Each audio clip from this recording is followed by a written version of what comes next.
Assalamualaikum warahmatullahi wabarakatuh. Perkenalkan, nama saya William Perangin-Angin dengan NPM 203100125 dari kelompok 14. Pada kali ini saya akan menjelaskan sedikit tentang 4 klinis ya. Baiklah, yang pertama itu klinis tentang hernia nucleus pulposus atau HNP. Apa sih hernia nucleus pulposus atau HNP? Yaitu suatu penyakit di mana bantalan lunak di antara ruas-ruas tulang belakang atau soft gel disc atau nucleus pulposus mengalami tekanan di salah satu bagian posterior atau lateral, sehingga nucleus pulposus pecah dan luruh sehingga terjadi penonjolan melalui anulus fibrosus ke dalam kanalis spinalis dan mengakibatkan penekanan radik saraf. Nah, penyebabnya itu yang pertama adalah cedera. Nah, cedera ini dapat terjadi karena terjatuh, tetapi lebih sering karena posisi menegak tubuh yang salah. Yang penyebab kedua adalah spinal stenosis atau ketidakstabilan vertebrata tulang belakang. Karena salah posisi mengangkat, pembentukan osteofit, degenerasi dan dehidrasi dari kandungan tulang rawan anulus dan nukleus mengakibatkan berkurangnya elastisitas sehingga mengakibatkan herniasi dari nukleus hingga anulus. Sumber dari Medula Unila 2013. Untuk faktor-faktor resiko dari hernia nucleus pulposus atau HNP yaitu yang pertama adalah genetik. Nah, kondisi ini yang diturunkan dari salah satu anggota yang memiliki riwayat HNP. Yang kedua ada obesitas, karena obesitas itu kan badannya mengalami pembesaran sehingga menambah tekanan pada tulang belakang. Yang kedua merokok, karena asap rokok dapat menurunkan kadar oksigen di cakram dan meningkatkan resiko pengikisan tulang punggung. Yang terakhir ada mengangkat berat beban. Biasanya seorang yang sering mengangkat atau mendorong beban berat secara berulang dengan postur tubuh yang salah berpotensi mengalami HNP. Sumbernya dari Mayo Clinic 2019, Disease and Condition Hernia Disc. Selanjutnya gejala hernia pulposus, yaitu yang pertama biasanya HNP leher yang menjepit syarat di leher disebut dengan juga HNP servikal. Beberapa gejalanya adalah nyeri pada leher dan bahu yang menjalar ke lengan, kesemutan, lemah atau kaku otot di salah satu lengan, sensasi seperti terbakar di leher, bahu, dan lengan. Nah, ada juga gejala untuk HNP lumbal atau tulang punggung belakang. HNP lumbal atau hernia yang menjepit saraf di pinggang atau punggung bawah dapat memunculkan sejumlah gejala berikut, yaitu yang pertama ada sakit di punggung bagian bawah yang makin memburuk ketika bergerak, terkadang nyeri juga bisa dirasakan pada bagian tulang ekor. Yang kedua ada nyeri seperti tertusuk di area bokong yang menjalar ke salah satu tungkai. Yang terakhir adalah kesemutan atau lemah otot di tungkai. Nah, komplikasi dari hernia nucleus pulposus HNP sendiri adalah yang pertama adalah inkontinensia urin dan inkontinensia tinja. Yang kedua ada hilang sensasi di area sekitar dubur dan paha bagian dalam. Yang ketiga adalah kerusakan saraf permanen yang menyebabkan kelumpuhan. Nah, untuk pencegahan dari HNP itu sendiri, yang pertama dapat kita lakukan dengan cara berolahraga secara teratur, terutama jenis olahraga yang dapat menguatkan otot seperti sendi, tungkai, dan punggung, misalkan berenang. Yang kedua, menjaga postur tubuh yang baik, seperti duduk dengan punggung yang tegak atau mengangkat beban dengan posisi yang benar. Yang ketiga yaitu mempertahankan berat badan ideal untuk mencegah tekanan berlebihan pada tulang belakang. Yang keempat ada berhenti merokok, karena kandungan di dalam rokok bisa mengurangi suplai oksigen ke bantalan tulang belakang. Yang keenam ada sesekali berdiri dan melakukan peregangan jika pekerjaan mengharuskan Anda untuk duduk dalam waktu lama. Yang ini ketika kita sudah terlalu lama duduk, setidaknya kita melakukan peregangan untuk melemaskan otot. Sumbernya dari Pulposus, HNP lumbal, Jurnal Kedokteran Diponegoro. Nah, penata laksanaannya sendiri yaitu yang pertama terapi fisik pasif. Yang pertama itu kita dapat mengkompres dengan air hangat atau dingin. Yang kedua ada lontoproresis atau pemberian steroid melalui kulit.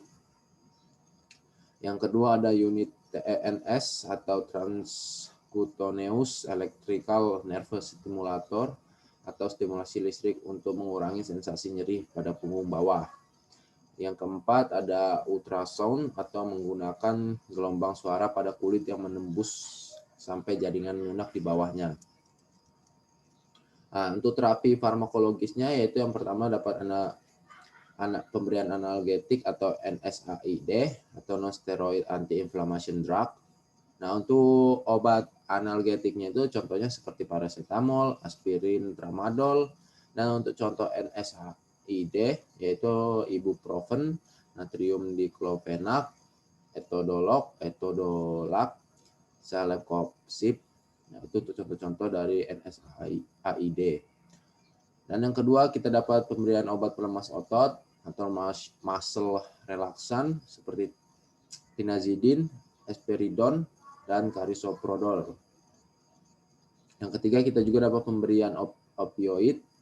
Yang keempat ada pemberian kortikosteroid oral.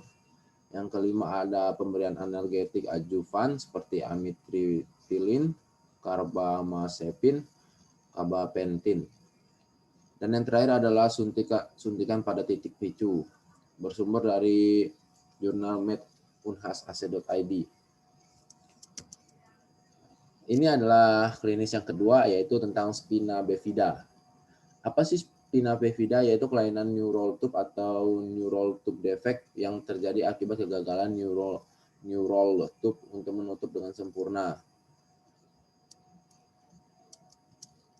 Nah, dari klasifikasi spina bifida yaitu yang pertama ada spina bifida biasa, yang kedua ada spina bifida kistika, yang ketiga ada spina bifida dengan meningokel, yang keempat ada spina bifida dengan meningomylokel, yang kelima ada spina bifida dengan myelolitis atau raquiskisis.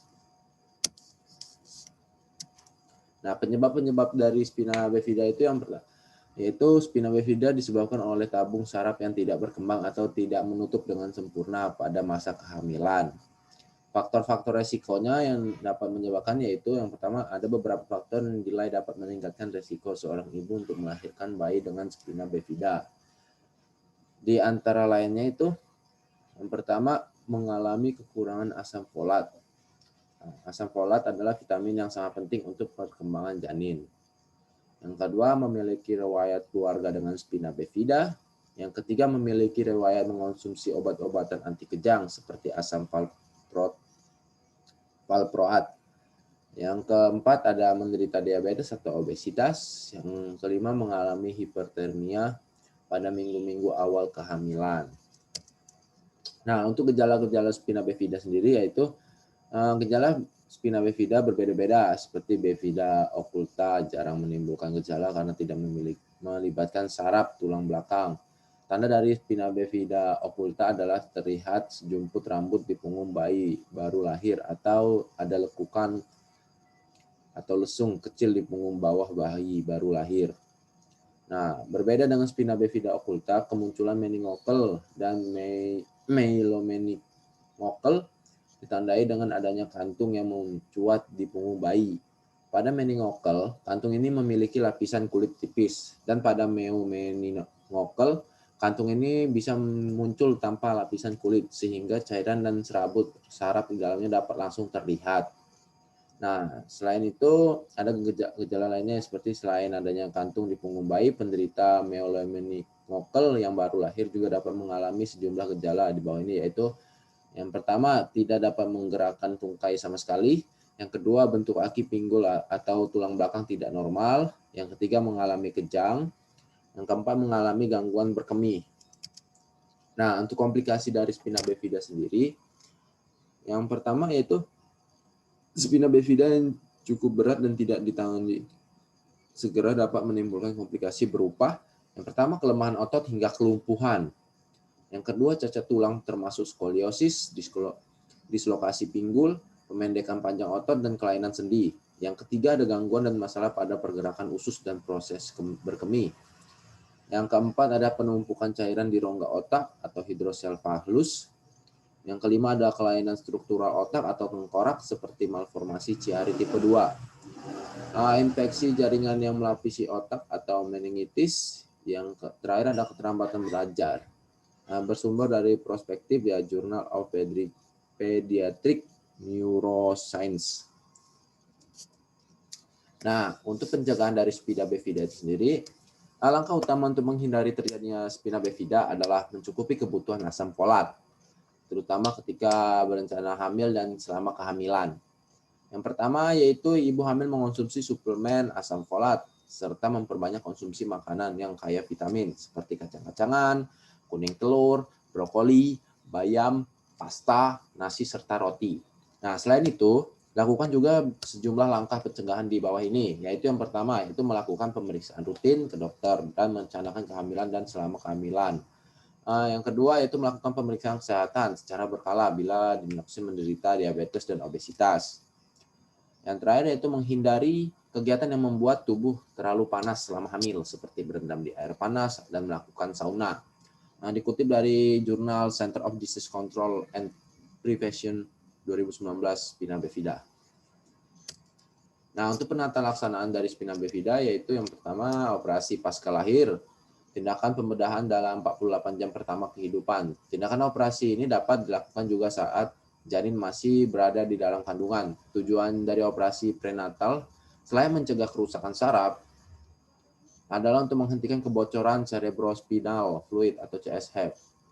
Yang kedua ada operasi fetus. Operasi pada fetus dapat dilaksanakan pada usia gestasi 19 sampai 25 minggu yang memenuhi kriteria inklusi dan eklusi. Operasi yang dapat dilakukan prenatal memiliki resiko seperti kelahiran prematur, dehiscence uterus, ketuban pecah dini, dan peningkatan resiko kematian fetus maupun neonatus.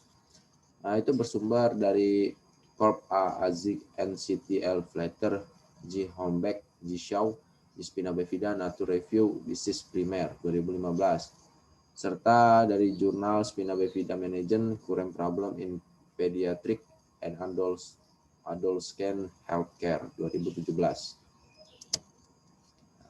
Untuk klinis ketiga yaitu tentang spondylosis. Apa sih spondylosis atau low back pain atau nyeri di daerah punggung bawah yang mungkin disebabkan oleh masalah saraf, iritasi otot ataupun lesi tulang. Nah, penyebab dari spondylosis yaitu penyebab utama dari spondylosis adalah aus dan memipihnya tulang, mengeringnya cakram dan menebalnya ligamen di sekitar tulang belakang. Yang semakin bertambah usia, tulang dan ligamen pada tulang belakang akan melemah, menyebabkan taji tulang atau osteoartritis. Nah, piringan invertebrata mengalami degenerasi dan melemah yang menyebabkan hernia dan penonjolan pada piringan. Untuk gejalanya sendiri, yang pertama pada orang dengan spondylosis cervical, gejala yang ditimbulkan adalah nyeri dan kaku pada leher. Di samping itu, gejala lain yang meliputi masalah pada usus dan kandung kemih. Untuk orang yang terkena spondylosis torak, biasanya akan merasakan kaku dan nyeri di punggung bagian tengah, karena yang bermasalah adalah tulang belakang di sekitar dada. Yang terakhir itu penderita spondylosis lumbalis biasanya mengalami nyeri dan kaku di sekitar punggung bawah. Untuk gejala-gejalanya yang mungkin timbul yaitu yang pertama kesemutan dan mati rasa pada lengan, tangan, tungkai, dan area lain pada kaki. Yang kedua, otot di sekitar lengan, bahu, tungkai pada kaki, dan tangan akan melemah membuat Anda kesulitan untuk beraktivitas normal. Yang ketiga yaitu kesulitan koordinasi tubuh seperti susah menyesuaikan gerakan tangan dan mata atau susah berjalan. Untuk faktor resikonya sendiri yaitu yang pertama dapat memiliki berat badan yang berlebihan atau obesitas.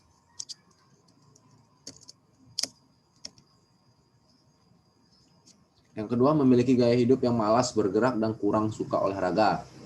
Yang ketiga mewarisi genetik tertentu yang membuat resiko kelainan tulang menjadi lebih besar. Yang keempat ada mengalami cedera tulang belakang atau pernah menjalani operasi tulang belakang. Yang kelima memiliki kebiasaan merokok. Yang keenam memiliki pekerjaan yang membuat gerakan berulang atau menahan beban yang melibatkan tulang belakang. Yang keenam menderita radang sendi atau psoriasis atau masalah pada kesehatan mental seperti gangguan kecemasan dan depresi. Yang terakhir usia bertambah tua. Untuk pencegahan dari spondilosis, yaitu yang pertama kita harus meningkatkan kesehatan tulang belakang, mengikuti duduk dan berdiri dengan benar, berolahraga secara beratur, seperti olahraga yang baik itu seperti olahraga aerobik. Yang ketiga ada raih dan pertahankan berat badan yang sehat atau ideal. Yang keempat ada makan sehat seperti diet seimbang, rendah lemak, kaya akan buah-buahan dan sayuran. Yang kelima ada berhenti merokok. Yang keenam menghindari penggunaan alkohol secara berlebihan. Yang terakhir yaitu beristirahat yang banyak. Untuk komplikasi dari spondilosis yaitu yang pertama adalah stenosis tulang belakang atau kondisi penyempitan saluran saraf pada tulang belakang yang menyebabkan gejala mati rasa, kesemutan, atau kelemahan pada kaki. Yang kedua ada radikulatif cervix, perubahan pada cakram atau tulang di punggung yang menyebabkan saraf terjepit sehingga menimbulkan nyeri mati rasa dan hipersensitivitas pada punggung. Yang ketiga ada myelopati spondilotik cervix atau sumsum tulang belakang yang berkompresi atau terjepit sehingga menimbulkan nyeri dan mati rasa pada tungkai kaki. Yang terakhir ada skoliosis. Skoliosis ini seperti tulang belakang yang memengot, melengkung ke arah samping sehingga tulang belakang membentuk huruf S atau C. Nah, untuk penata laksanaannya itu yang secara farmakologi yaitu pemberian obat NSAID untuk meringankan rasa nyeri dan peradangan tulang belakang seperti contohnya ibuprofen. Yang kedua ada kortikosteroid. Gunanya itu dapat meredakan rasa sakit pada punggung. Yang ketiga ada obat relaksan otot atau muscle relaxan, dapat membantu meredakan kejang pada otot leher atau sekitar punggung. Nah, contohnya itu obatnya adalah cyclobenzaprine.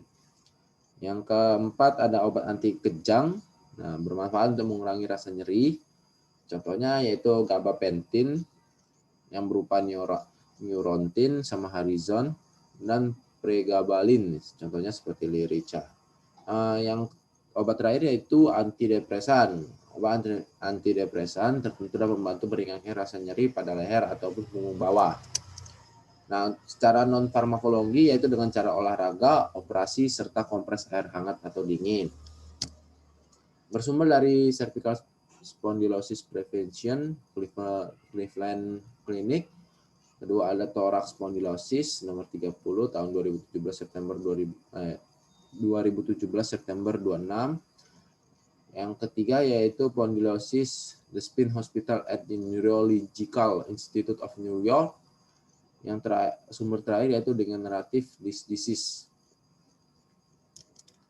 Nah, untuk klinis yang keempat ataupun yang terakhir yaitu tentang spondylolitesis atau kondisi tulang belakang bergeser dari tempat yang seharusnya.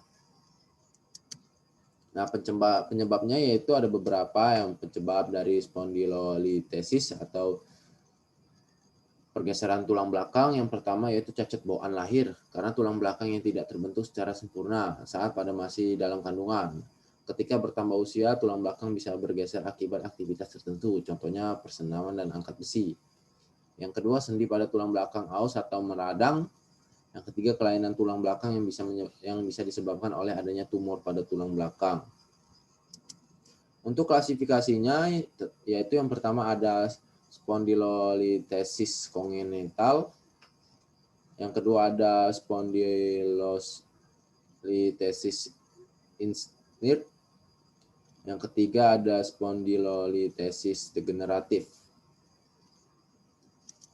Untuk tanda gejala dari spondylolitesis yaitu pertama nyeri punggung bagian bawah seperti dicubit atau ditusuk jarum, biasanya memburuk saat Anda aktif bergerak atau ketika berdiri. Yang kedua mati rasa atau kesemutan dari punggung bawah menyebar ke kaki. Yang ketiga ada otot-otot hamstring atau otot di sekitar paha bawah mengencang. Yang keempat punggung terasa kaku. Yang kelima bila sudah parah menyebabkan kifosis. Kifosis adalah tulang belakang yang bagian atas yang melengkung berlebihan ke arah depan sehingga membuat postur tubuh membungkuk. Untuk faktor resikonya yaitu yang pertama biasanya terjadi karena seorang atlet. Karena atletnya banyak bergerak. Nah, di situ tadi dia dapat melakukan suatu kesalahan yang dapat menyebabkan punggungnya itu cedera. Yang kedua genetik, yang ketiga usia. Usia ini dikarenakan orang semakin menua, kekuatan tulangnya akan semakin menurun. pencegahan dari spondylolitesis yaitu yang cara pertama, lakukan olahraga teratur untuk memperkuat otot sekitar punggung dan perut. Yang kedua, jaga berat badan. Yang ketiga, konsumsi makanan yang menyehatkan tulang, yakni vitamin D, fosfor, dan kalsium. Nah, itu juga contoh-contohnya yaitu bayam, susu sapi ataupun yogurt, kacang-kacangan, dan ikan. Untuk penata laksanaannya yaitu yang pertama pengobatan tanpa operasi seperti mengonsumsi obat pereda nyeri seperti ibuprofen. Yang kedua mendapatkan suntikan kortikosteroid. Untuk terapi fisik yaitu gerakan peregangan yang bisa Anda lakukan jika Anda mempunyai spondylolitesis seperti gerakan untuk menguatkan otot perut dan sekitar lumbal. Contohnya seperti pelvic tilt. Untuk serta penata laksanaan terakhir yaitu operasi apabila sudah parah. Untuk sumbernya itu dapat dari spondylolitesis, what is its cause, symptom and treatment, Cleveland Clinic. Yang kedua ada spondylolitesis 2017 Oktober 18. Yang ketiga ada spondylolysis, pars fracture and spondylolitesis, HSS Hospital for Special Surgery. Yang terakhir yaitu sumber terakhir yaitu spondylolitesis prevent Cleveland yang berasal dari Cleveland Clinic. Terima kasih semua. Apabila ada kesalahan saya mohon maaf. Kepada Tuhan saya mohon ampun. Wassalamualaikum warahmatullahi wabarakatuh.